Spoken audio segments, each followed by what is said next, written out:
তারেক রহমানকে ফাঁসে বসিয়ে মাহমুদুর রহমান স্যার তাকে যে উপদেশ দিলেন, ইতিহাসে স্বর্ণ অক্ষরে তা লিপিবদ্ধ থাকবে ইনশাআল্লাহ। জনাব তারেক রহমানকে একটা ছোট্ট পরামর্শ দিয়েই বক্তব্য শেষ করব, 1 মিনিট। শেখ মুজিবুর রহমান মুক্তিযুদ্ধের সাথে জড়িত ছিলেন না, তিনি জানতেন না মুক্তিযুদ্ধ কিভাবে হয়েছে, এবং তিনি ফিরে এসেও জানার চেষ্টা করেন নাই মুক্তিযুদ্ধ কিভাবে হয়েছে।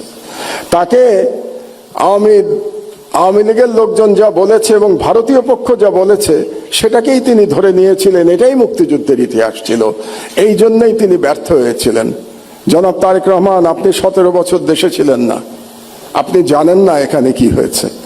আপনার বিশিষ্ট লোকজন আপনাকে যা বলেছে এটাই আপনি শুনেছেন, এবং এখন যারা মিডিয়ার নতুন বন্ধুরা আপনাকে যেটা বলছে সেটাই আপনি শুনছেন, এবং সেটাই আপনি মনে করছেন এটাই বাংলাদেশের 17 বছরের ইতিহাস। বাংলাদেশের 17 বছরের ইতিহাস এটা না।